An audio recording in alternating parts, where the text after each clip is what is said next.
Dictation 100 शब्द प्रति minute start होगा 5 सेकंड बाद।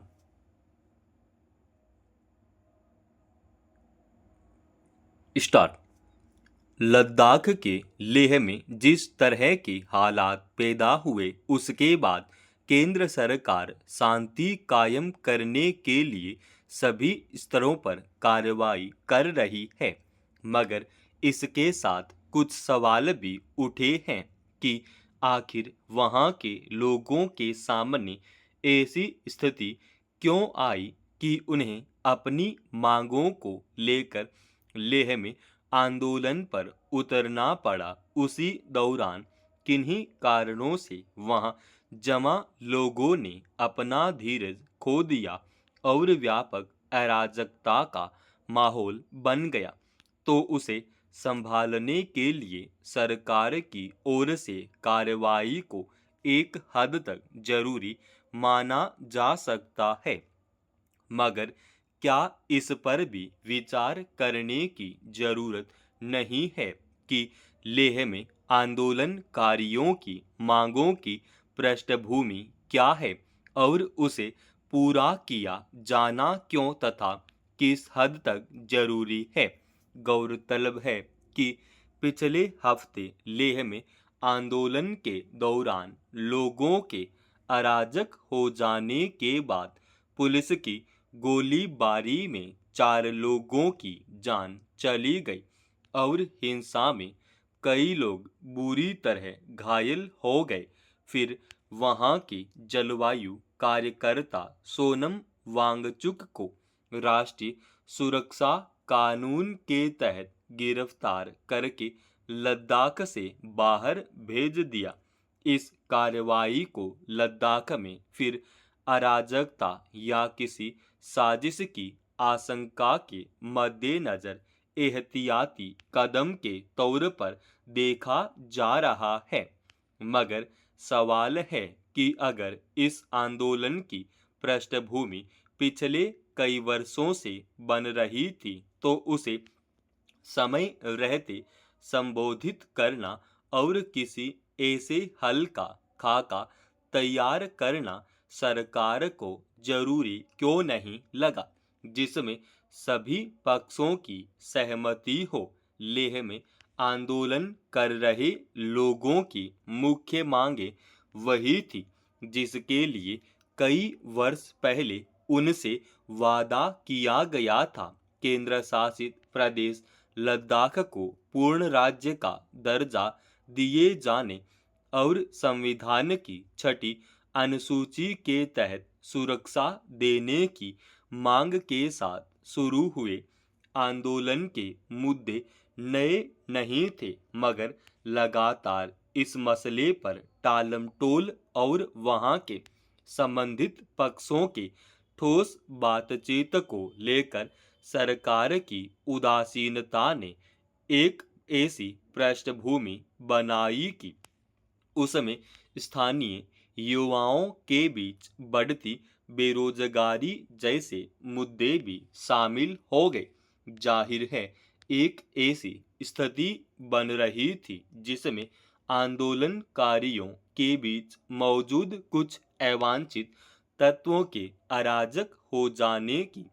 आशंका थी, मगर न तो संवाद को प्राथमिकता देकर हल खोजने की कोशिश की गई और न ही स्थानीय आबादी को विश्वास में लिया गया। अंदाजा इससे लगाया जा सकता है कि लोकतांत्रिक तरीके से चल रहे आंदोलन के समांतर व्यापक हिंसा हुई, मगर वहां के खुफिया तंत्र को शायद इसकी भनक नहीं लगी। जबकि चीन की सीमा के पास स्थित होने की वजह से लद्दाख को बेहद संवेदनशील इलाके के तौर पर देखा जाता है और वहां की हर संभावित परिस्थिति का आकलन करके जरूरी कदम उठाना सरकार की प्राथमिक जिम्मेदारी है। स्थानीय तकाजों के मुताबिक उठे मुद्दों की बहुस्तरीय अनदेखी और उसके प्रति उदासीनता का नतीजा यह हुआ कि पर्यटन को आकर्षित करने और शांतिपूर्ण जीवन तथा संस्कृति की पहचान वाले उस इलाके में हुए आंदोलन के बीच अराजकता और हिंसा ने भी अपने पांव फैला दिया। अब लेह के प्रदर्शनकारियों को लेकर कई तरह की आशंकाएं और संदेह जताए जा रहे हैं, लेकिन यह भी सच है कि अब तक इस संबंध में सरकार ने जांच करने की जरूरत शायद नहीं समझी थी। अब भी अगर सरकार स्थानीय आबादी की मुख्य मांगों के संदर्भ में ईमानदार इच्छा शक्ति दिखाए तो किसी भी साजिश को अंजाम देना संभव नहीं हो सकता। किसी भी राजनीतिक रैली के दौरान यह कोशिश की जाती है कि सभा को सफल बताने के लिए वहां ज्यादा से ज्यादा लोग पहुंचे, लेकिन इस बात का ध्यान रखना जरूरी नहीं समझा जाता कि भारी संख्या में लोगों के जमावड़े के बाद अगर भगदड़ जैसे हालात पैदा हुए तो उसे संभालने के लिए क्या व्यवस्था होगी। तमिलनाडु के करूर में शनिवार को एक रैली के दौरान भगदड़ मचने की वजह से कम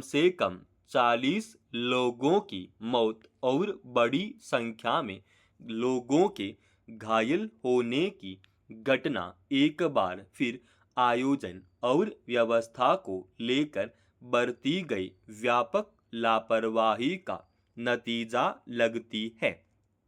तमिलनाडु में अभिनेता से नेता बने विजय के लिए रैली का आयोजन करने वालों को यह अंदाजा जरूर होना चाहिए था कि कितनी संख्या में लोग वहां पहुंचेंगे। फिर भाषण देने के लिए विजय के पहुंचने में देरी की वजह से वहां इंतजार कर रहे 25,000 से ज्यादा लोगों के बीच अफरा तफरी मचने की आशंका बनी हुई थी, मगर इसे भांपकर पहले ही हादसे की स्थिति पैदा होने से रोकने के लिए आयोजकों की ओर से कुछ भी नहीं किया गया। सवाल है कि जब राजनीतिक रैलियों का धार्मिक आयोजनों के लिए आम लोगों के बड़े जमावड़े में बार बार भगदड़ मचने की वजह से त्रासद हादसे लगातार सामने आ रहे हों, वैसे समय में भीड़ प्रबंधन को लेकर इस तरह की लापरवाही को कैसे देखा जाएगा। किसी भी हादसे का सबसे बड़ा यह सबक होना चाहिए कि हर स्तर पर ऐसे इंतजाम किए जाएं ताकि फिर वैसी घटना न हो, मगर विडंबना यह है कि न तो प्रशासन और न ही आयोजन में शामिल समूहों या लोगों को एहतियात बरतने की जरूरत लगती है। इसी का नतीजा है कि हर कुछ दिनों बाद किसी राजनीतिक रैली या धार्मिक आयोजनों के दौरान व्यापक अव्यवस्था और लापरवाही की वजह से नाहक ही लोगों की जान चली जाती है